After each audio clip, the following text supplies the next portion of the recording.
계시의 말씀을 제가 받들어 읽어드릴 때 살아계신 하나님의 음성을 들으실 수 있기를 바랍니다. 그리스도께서는 장래 좋은 일에 대제사장으로 오사 손으로 짓지 아니한 것 곧 이 창조에 속하지 아니한 더 크고 온전한 장막으로 말미암아 염소와 송아지의 피로 하지 아니하고 오직 자기의 피로 영원한 속죄를 이루사 단번에 성소에 들어가셨느니라. 염소와 황소의 피와 및 암송아지의 죄를 부정한 자에게 뿌려 그 육체를 정결하게 하여 거룩하게 하거든 하물며 영원하신 성령으로 말미암아 흠없는 자기를 하나님께 드린 그리스도의 피가 어찌 너희 양심을 죽은 행실에서 깨끗하게 하고 살아계신 하나님을 섬기게 하지 못하겠느냐. 이로 말미암아 그는 새 언약의 중보자시니 이는 첫 언약 때의 범한 죄에서 속량하려고 죽으사 부르심을 입은 자로 하여금 영원한 기업의 약속을 얻게 하려 하심이라. 유언은 유언한 자가 죽어야 되나니 유언은 그 사람이 죽은 후에야 유효한즉 유언한 자가 살아있는 동안에는 효력이 없느니라. 이러므로 첫 언약도 피 없이 세운 것이 아니니 모세가 율법대로 모든 계명을 온 백성에게 말한 후에 송아지와 염소의 피 및 물과 붉은 양털과 우슬초를 취하여 그 두루마리와 온 백성에게 뿌리며 이르되 이는 하나님이 너희에게 명하신 언약의 피라 하고 또한 이와 같이 피를 장막과 섬기는 일에 쓰는 모든 그릇에 뿌렸느니라. 율법을 따라 거의 모든 물건이 피로써 정결하게 되나니 피 흘림이 없은즉 사함이 없느니라. 아멘. 우리가 살면서 원치는 않지만 때때로 내가 원하지 아니하는 고난을 겪을 때가 있습니다.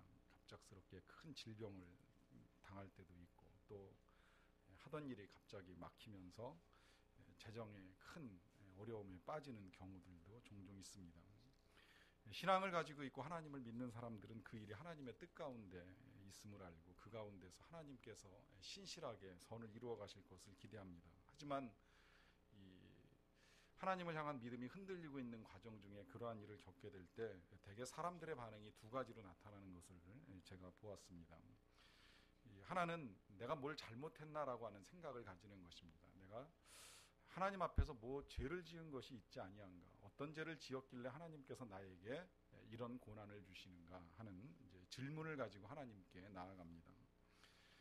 한편 이제 이런 반응을 보이는 경우도 보았습니다. 하나님이 계신 것 같지 않다. 또 혹 계시다고 할지라도 나를 사랑하시는 것 같지 않다.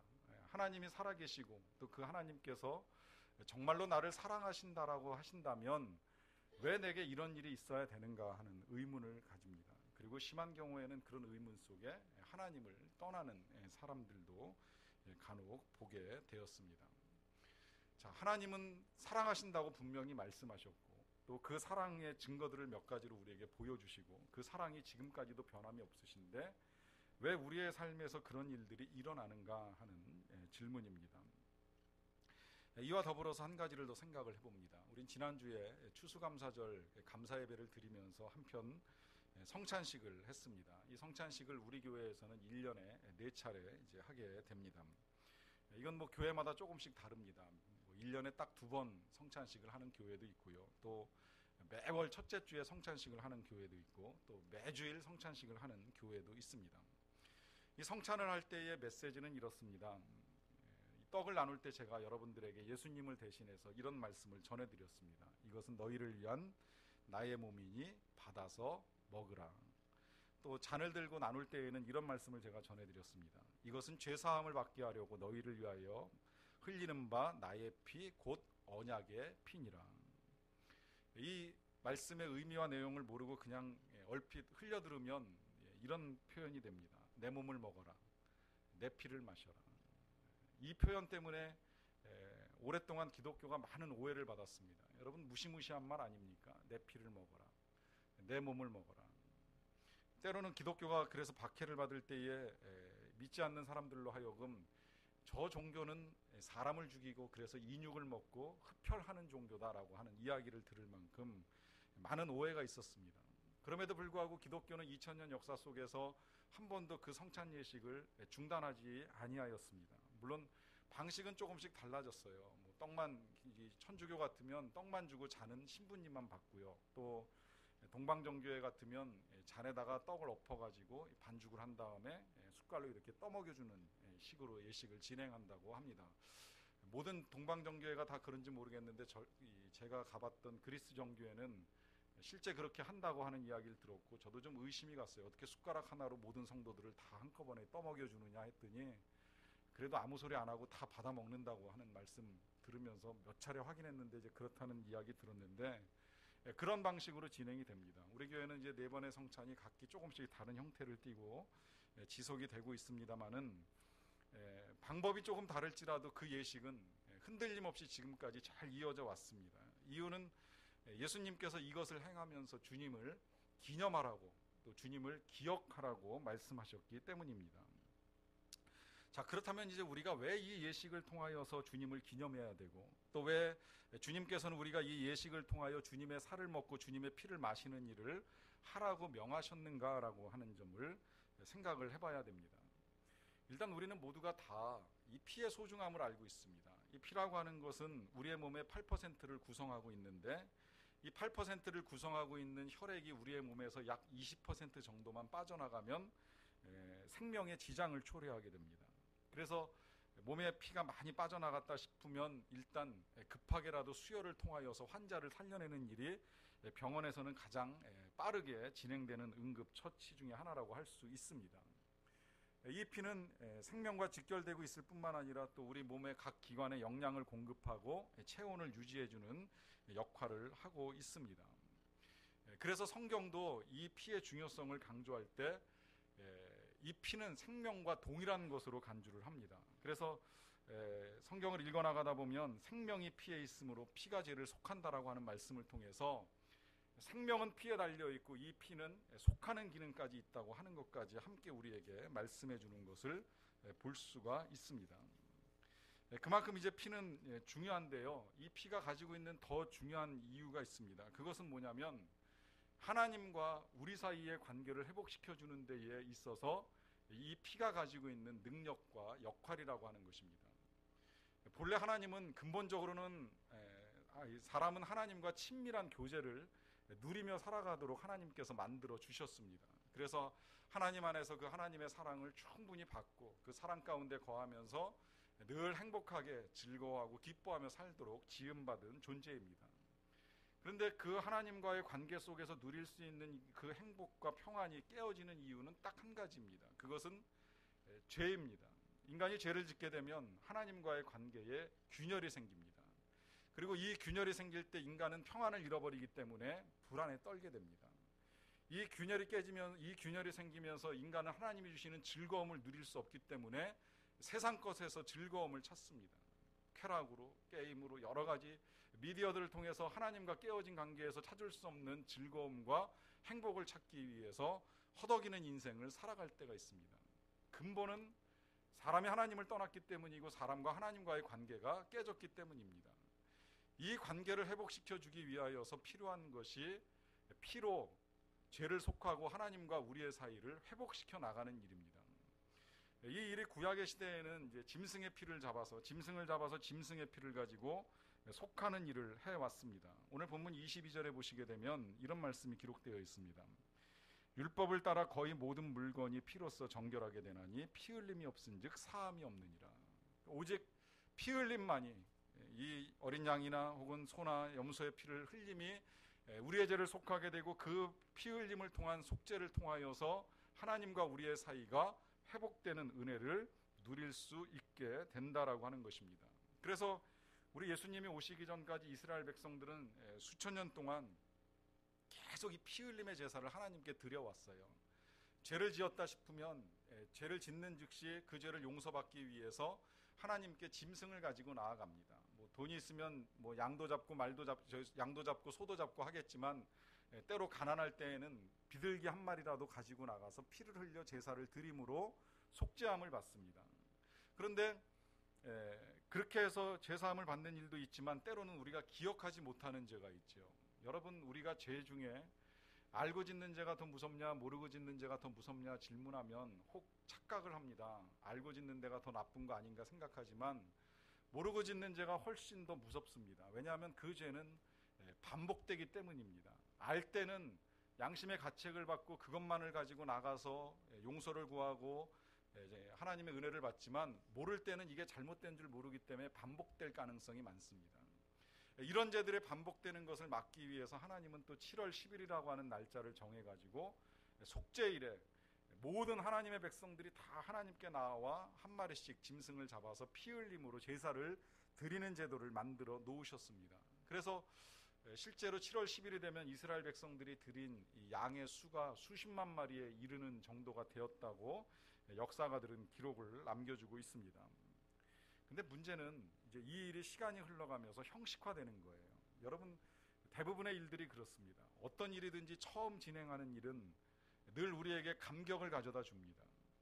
자식도 처음 낳아서 처음 길러보는 자식에게 부모님들이 쏟는 애정과 두 번, 세 번 이제 아이를 낳게 되면 그 자식들을 낳아 기를 때에 애정은 똑같을지라도 그 자식을 낳고 그 생명을 경외롭게 쳐다보던 감격이 희석되는 것처럼 처음 첫 속죄 제사를 드릴 때는 하나님의 은혜가 감격스러워서 나 대신 죽어가는 짐승의 모습을 보면서 내가 죽어야 되는데 나 대신 죽어가는 저 짐승의 모습을 보면서 감격을 받지만 이 일이 해마다 반복이 되고 죄를 지을 때마다 반복이 되면서 사람들 마음속에는 점점 이제 무뎌지기 시작을 합니다.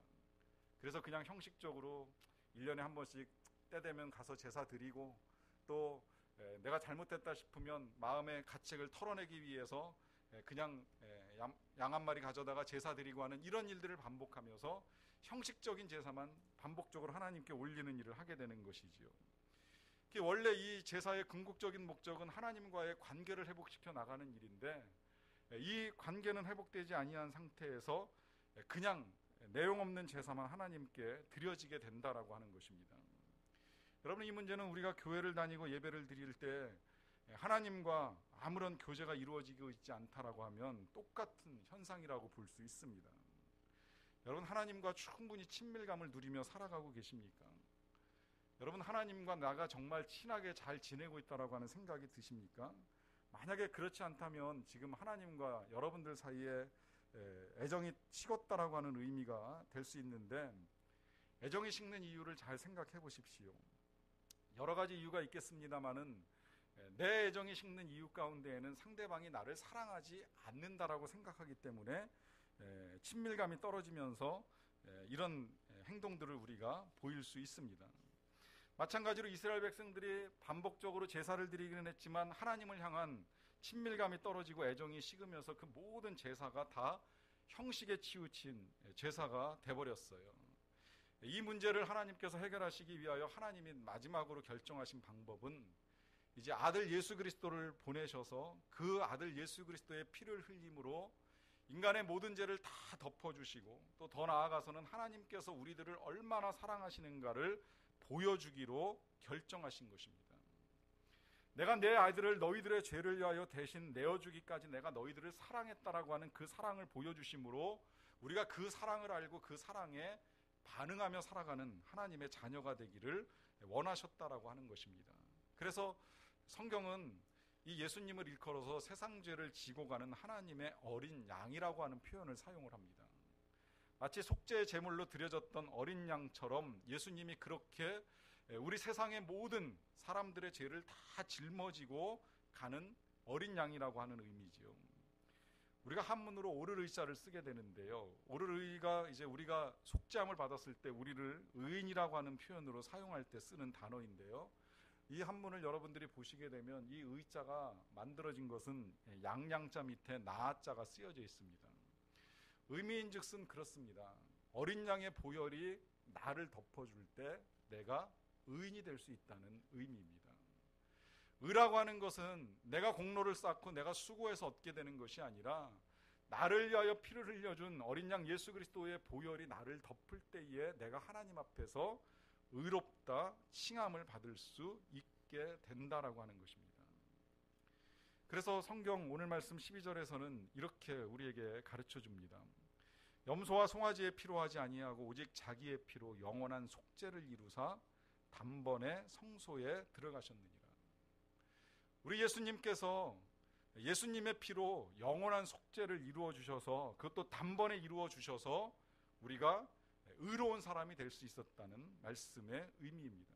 그래서 우리가 다 같은 피라 할지라도 이 예수님의 피를 일컬어서 보혈이라고 표현을 합니다. 보혈이라고 하는 의미는 말 그대로 보배로운 피라는 거예요.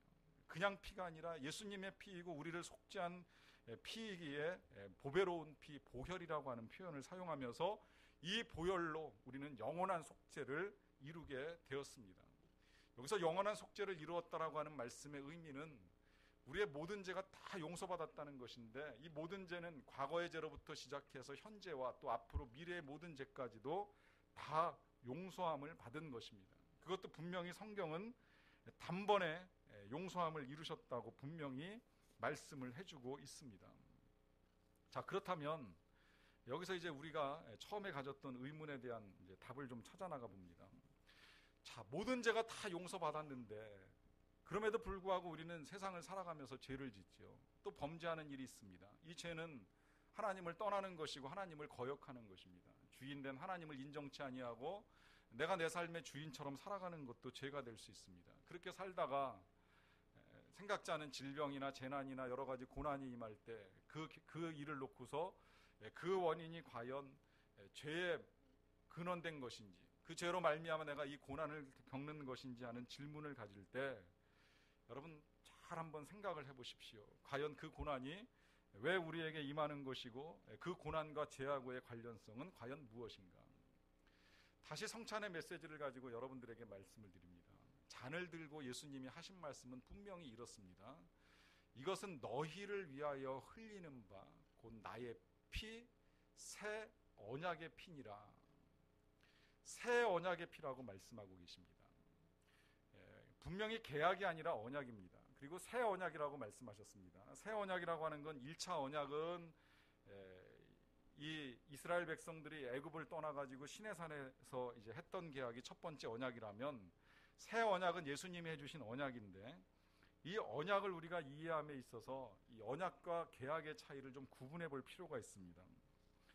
조직폭력배들이 조직을 결성할 때 가끔 혈찬식이라고 하는 걸 한다는 이야기를 들었습니다.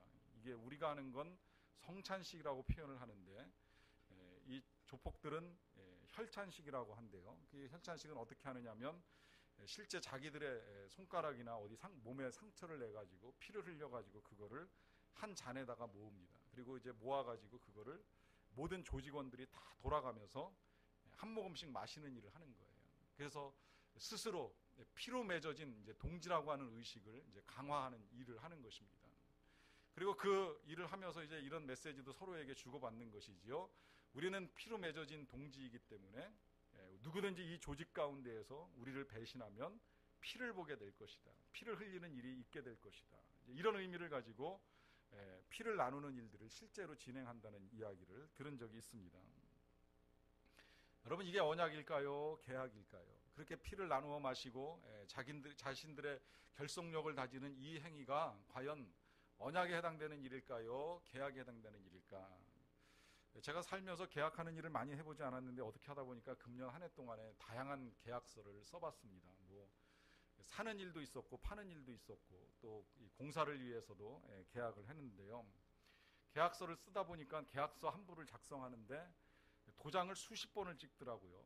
그냥 제 이름에다만 찍는 것이 아니라 한 장 한 장 낱장을 접어가면서 찍기도 하고 또 옆에다가도 찍기도 하고 하면서 계약 한 부를 작성하는데 수많은 도장을 찍습니다. 어떤 거는 또 도장만 찍고 끝나는 것이 아니라 그 도장 다 찍고 난 다음에도 그 계약된 내용을 제대로 이행할 것인지 이행 보증증권을 끊어가지고 오는 것도 보았습니다.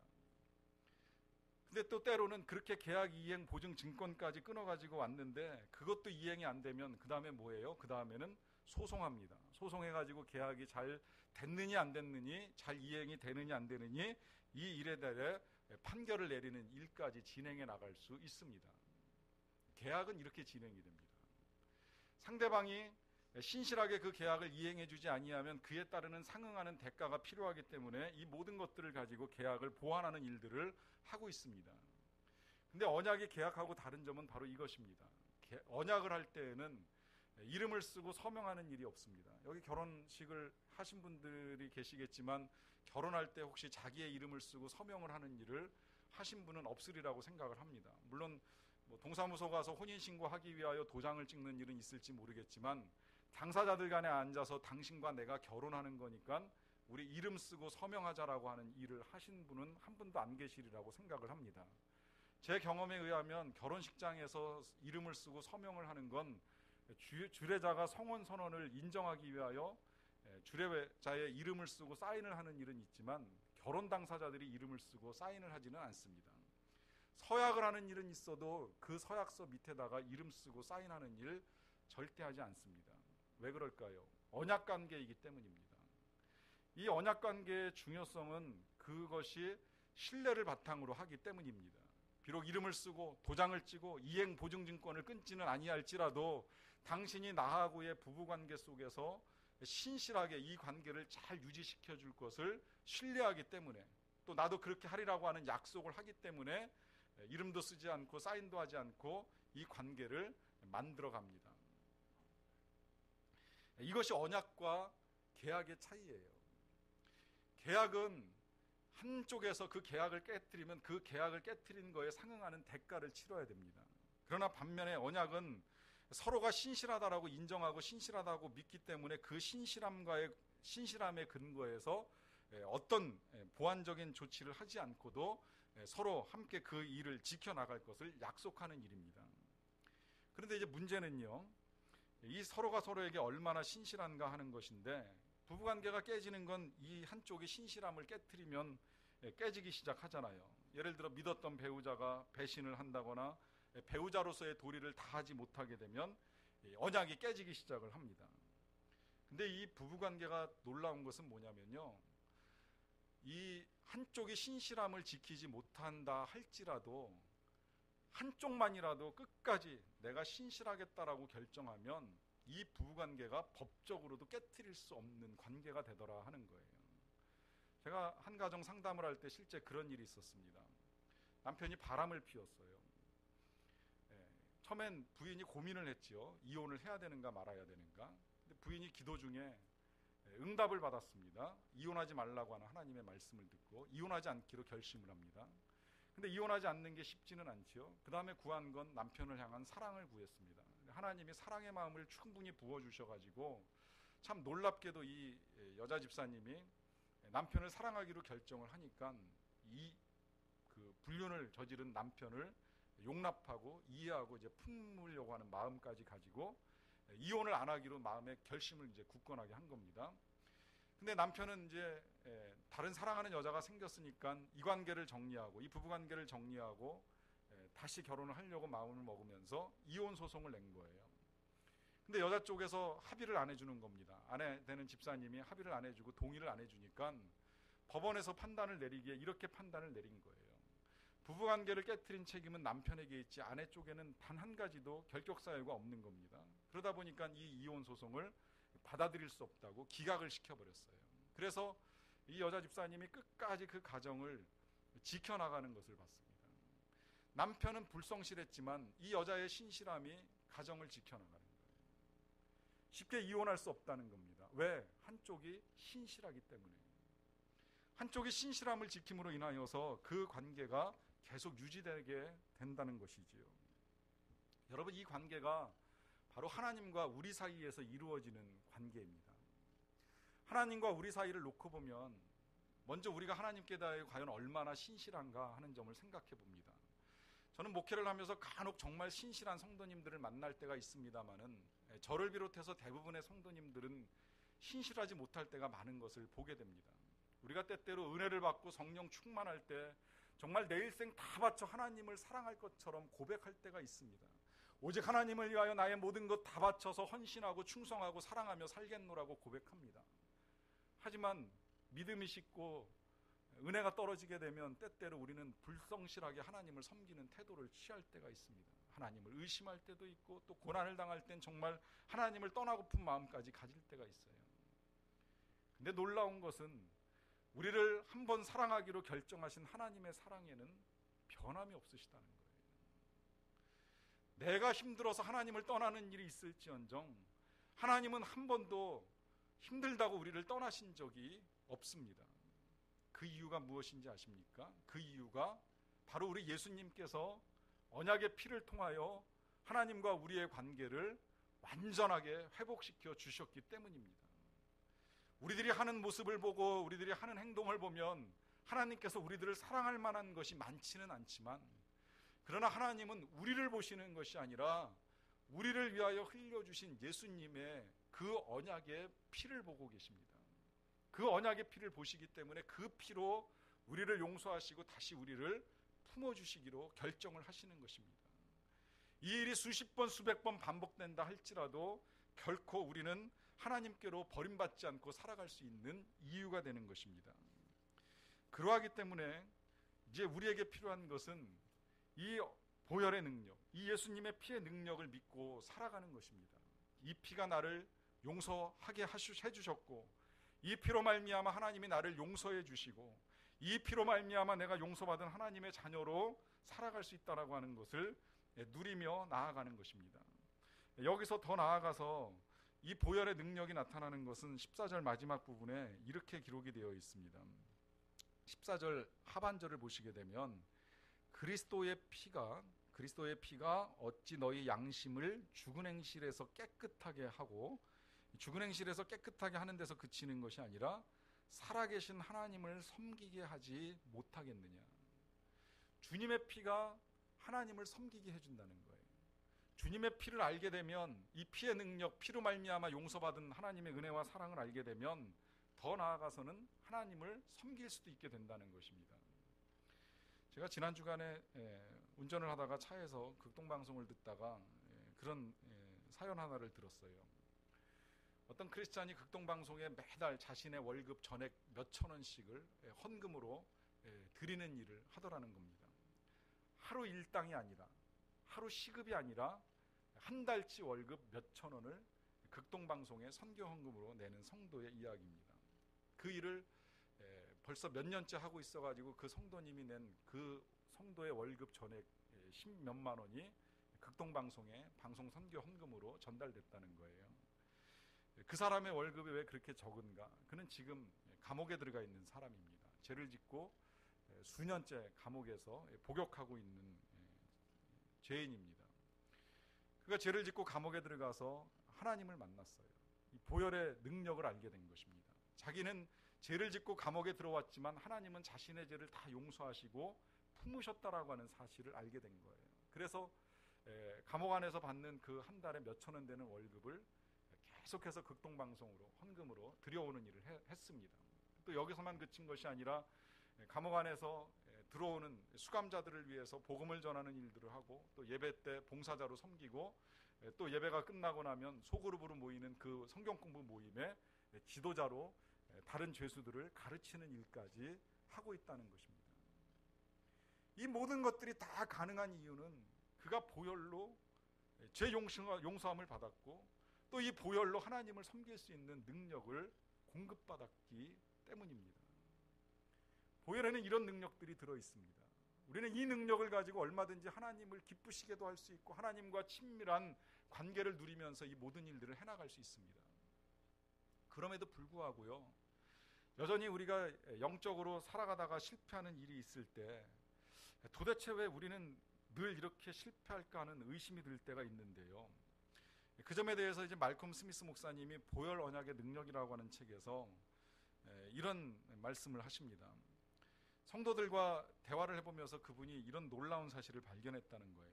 교회는 다니지만 자기 마음대로 살면서 죄를 많이 짓고 불순종하고 교회 생활도 불성실하는 것, 그것 때문에 하나님은 그런 자신을 좋아하지 않고 우리들에게 분노하셔서 우리에게 고통을 주시는 하나님이 아니신가 알고 살아간다는 것이지요.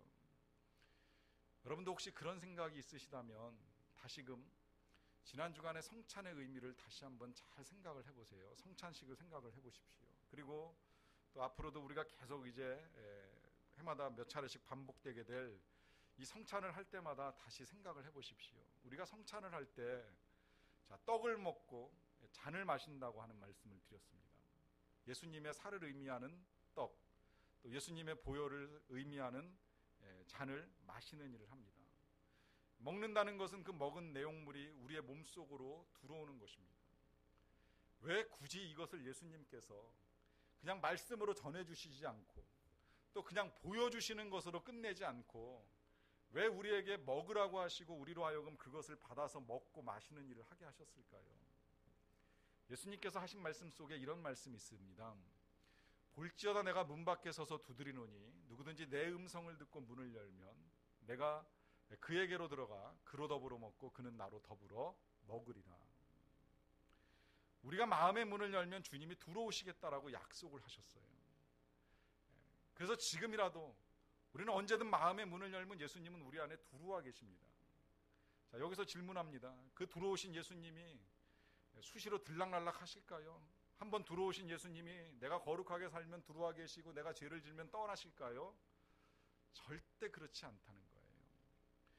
우리 안에 들어와 계신 예수님은 우리 곁을 떠나신 적이 한 번도 없습니다. 늘 우리 안에 계십니다. 문제는 우리가 자꾸 이걸 잊어버린다는 거예요. 기억지 못한다는 거예요. 그래서 예수님이 성찬을 제정하시면서 말씀하신 겁니다. 이것을 먹고 마시며 나를 기억하라. 나를 기념하라.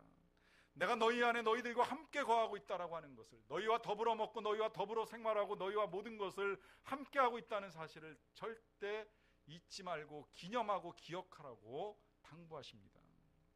그 일을 위하여 예수님은 새 언약의 피를 의미하는 주님의 떡과 주님의 잔을 우리에게 허락해 주셨습니다.